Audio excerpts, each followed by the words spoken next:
हाय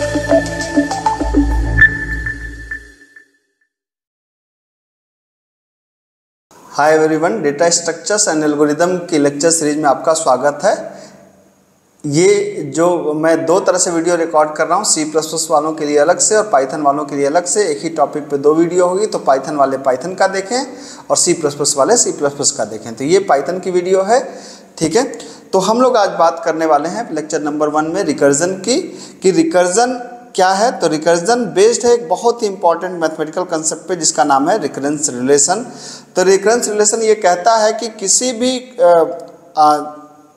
n की term को calculate करने के लिए, कोई भी अगर आप nth टर्म कैलकुलेट कर रहे हैं, तो nth टर्म को कैलकुलेट करने के लिए जो nth टर्म आएगा वो बाकी के जो n-1 या n-2 या बाकी के जो इसके टर्म होंगे, उन टर्म को यूज करके n का रिजल्ट आएगा। मतलब जो n रिजल्ट आएगा इन टर्म्स को यूज करके आएगा। यूज क्या होगा, हो सकता है कभी प्लस हो सकता है कभी माइनस हो सकता है कभी कुछ मल्टीप्लाई हो, अलग अलग चीज़ें हो सकती हैं। तो कहने का मतलब है कि रिकरेंस रिलेशन ये कहता है कि आपको इन्हीं चीज़ों का यूज करके, पिछली चीज़ों का यूज करके तब आपको nth टर्म कैलकुलेट करना है। अब जब भी कोई रिकर्सिव फंक्शन हम लिखने जाएंगे, जैसे आप कोई रिकर्सिव फंक्शन लिखने जा रहे हैं, मान लीजिए कि आपने एक फंक्शन लिखा रिकर्सिव और आप इसको लिखने जा रहे हैं, तो आपको दो बातों को सोचना है। कौन कौन सी बातों को सोचना है? पहली बात को सोचना है, इसको बोलते हैं बेस कंडीशन, ठीक है। तो पहली चीज़ आपको जो सोचना है वो है आपका बेस कंडीशन, और दूसरी चीज़ जिसके बारे में आपको सोचना है वो है आपका चॉइस डायग्राम, ठीक है। तो एक होगी आपका बेस कंडीशन और एक होगा आपका या तो रिकरेंस रिलेशन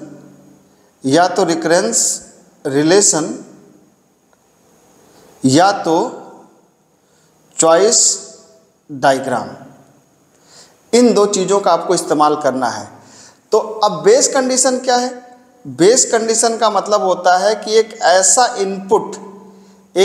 इनपुट जिसका आउटपुट हम जानते हैं, ठीक है। या और साधारण भाषा में कहिए, एक ऐसा मिनिमम इनपुट जिसका आउटपुट हम जानते हैं।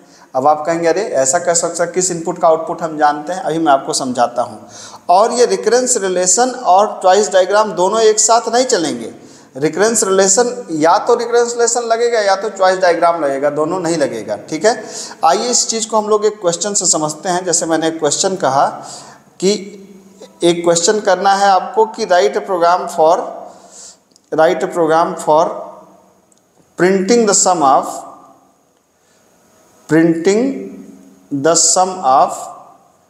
n to 1 तक के नंबरों का क्या करना है? सम प्रिंट करना है। तो n से 1 तक के नंबरों का सम आप किस तरीके से प्रिंट कर सकते हैं? अब आइए हम लोग थोड़ा सा उस पर एनालिसिस करते हैं। क्या n से 1 तक का सम निकालने के लिए कोई ऐसी चीज़ है जो आप जानते हैं?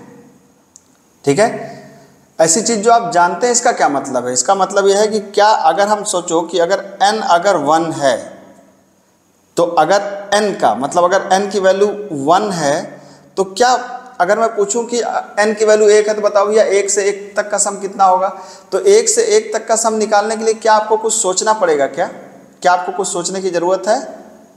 नहीं ना, कोई ज़रूरत नहीं, क्योंकि हम जानते हैं कि अगर f की वैल्यू n की वैल्यू 1 है तो रिजल्ट 1 होगा।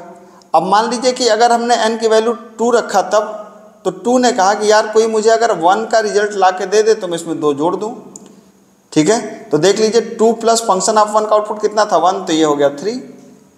तो देखिए अगर 2 से 1 तक का सम करेंगे 3 ही आएगा। अच्छा आगे देखते हैं, फंक्शन ऑफ 3 का अगर आपको कोई सम करने को कहे तो ऐसा करते हैं कि 3 प्लस फंक्शन ऑफ, क्या करते हैं, फंक्शन ऑफ 2 का कोई सम ला के मुझे दे दे। तो फंक्शन ऑफ 2 का सम ला के दे दिया, ऊपर वाला कितना 3, तो इसमें 3 को आप ऐड कर दीजिए, तो 3 तक के नंबरों का सम कितना हो जाएगा? 6 आ जाएगा। सिमिलरली अगर आप 4 का चेक करना चाहें, तो 4 कह रहा है कि भैया कोई मुझे अगर 3 का सम ला करके दे दे तो मैं इसमें 4 को ऐड कर दूं, तो 4 प्लस फंक्शन ऑफ 3 मतलब आपका 10 हो गया। ये देखिए आपका आउटपुट आ गया है। तो ठीक है, तो अब ये आउटपुट कैसे आ सकता है? जैसे आपने कहा कि printing the sum of n से 1, ये तो सम आ गया आपका। अब इसको अगर हम कहें कि मैथमेटिकली फार्मूलाइज करें, तो हम फार्मूलाइज कैसे कर सकते हैं? फार्मूलाइज ऐसे कर सकते हैं ये अगर आपने 4 दिया है तो ये 4 है, मतलब अगर मैं इसको 4 को रिप्लेस करूं n से तो फंक्शन ऑफ क्या हो जाएगा, function of n is equal to n plus function of n minus 1, तो n माइनस 1 का मतलब कितना है। तो अगर मैं इसको कहूँ तो अब देखिए ध्यान से, ये क्या 4 प्लस फंक्शन ऑफ 3 यही तो था ना। तो इसका मतलब ये जो आपने बना दिया, ये जो आपने फार्मूला निकाल दिया, यही फार्मूला क्या बोला जाता है, रिकरेंस रिलेशन, जिसमें हमको पता है कि n की वैल्यू अगर 1 है, n की वैल्यू अगर 1 है तो रिजल्ट आएगा 1, ये हमको पता है। तो ये जो आपने फार्मूला निकाल दिया, इस फार्मूले को बोलते हैं रिकरेंस रिलेशन। तो ये दैट इज, आपने कहा अगर फंक्शन ऑफ 1 कैलकुलेट करना है तो n plus function of n minus 1 where n is equal to 1, तो रिजल्ट 1 है आपका, ये आप जानते हैं। तो अब इस चीज़ को हम लोग कैसे कर सकते हैं, अगर इस चीज़ को अगर आप ध्यान से समझें तो आइए पाइथन पे हम लोग इस चीज़ को करके देखते हैं। तो पाइथन पे जैसे हमने एक फंक्शन बना लिया डेफ, क्या नाम फंक्शन का दिया, सॉल्व, n हमारा आर्गुमेंट है, और हमने कहा कि अगर n 1 है तो रिटर्न क्या करना है आपको 1, अदरवाइज क्या करना है, रिटर्न करना है। आपने कहा n प्लस जो रिकरेंस रिलेशन था आपने कहा कि सॉल्व n माइनस 1, ये आपने कर दिया। अब क्या करना है आपको रिजल्ट चाहिए, तो आप एक रिजल्ट वेरिएबल ले लीजिए, यहाँ पे सॉल्व फंक्शन को कॉल कर लीजिए। अच्छा n को इनपुट भी तो लेना है, तो n इक्वल टू आप क्या कर दीजिए int इनपुट, ये n को आपने यहाँ पे इनपुट ले लिया और n को आपने यहाँ पे पास कर दिया। अब आपने प्रिंट कर दिया किसको, रिजल्ट को। तो अब आप खुद से देखिए, यहाँ पर आपने कैलकुलेट किया था कि अगर n जब 3 था तो रिजल्ट 6 था। आइए देखते हैं, मैंने इसे रन कराया, ठीक है। तो n जब 3 है तो रिजल्ट कितना है, 6 है, बिल्कुल आप देखिए मैच कर रहा है। जब n 4 था तो रिजल्ट 10 था, देखा जाए थोड़ा सा, अगर रिजल्ट आपने कहा कि n अगर 4 है तो क्या हो जाएगा, रिजल्ट 10 आ जाएगा, 4 रिजल्ट 10, बिल्कुल आप देख सकते हैं। तो इसका मतलब हमारा ये फंक्शन सही काम कर रहा है। तो अब ये कैसे सही काम कर रहा है, मतलब इसका ड्राई रन अगर आप आपको मैं समझाना चाहूँ तो कैसे समझा सकता हूँ। इसका ड्राई रन अगर आप समझना चाहें तो आप बिल्कुल आराम से समझ सकते हैं कि मान लीजिए कि हमने यहाँ पर क्या दे दिया, हमने यहाँ पर सॉल्व फंक्शन के अंदर दिया मान लीजिए 4। तो 4 ने क्या किसको कॉल किया, 4 ने कॉल किया कि आ जाओ भाई, 4 ने कॉल किया कि 4 प्लस सॉल्व ऑफ 3, फिर क्या n3 है, क्या n1 है क्या, नहीं, तो 3 प्लस सॉल्व ऑफ 2, फिर 2 प्लस सॉल्व ऑफ 1। अब जब n1 हो गया तब रिजल्ट 1 है, आपको पता है कि n1 है तो रिजल्ट 1 है। तो अब कितना आया, 1 का 1 आया। अब 2 प्लस 1 दोनों ऐड होके कहाँ गए, ऊपर गए, ऊपर कितनी वैल्यू आ गई, 2 प्लस 1 कितना है, 3। अब 3 प्लस 3 ऐड होके, ये दोनों ऐड होके ऊपर चले जाएंगे, ऊपर कितना आ गया, ऊपर आ गया आपके पास 3 प्लस 3 6। अब ये दोनों ऐड होके कहाँ चले जाएंगे, जहाँ भी आपका r वेरिएबल होगा उसके अंदर चले गया, मतलब 10 चला गया तो 10 आपका प्रिंट हो जाएगा। तो होपफुली आपको ये बात समझ में आई होगी, ठीक है।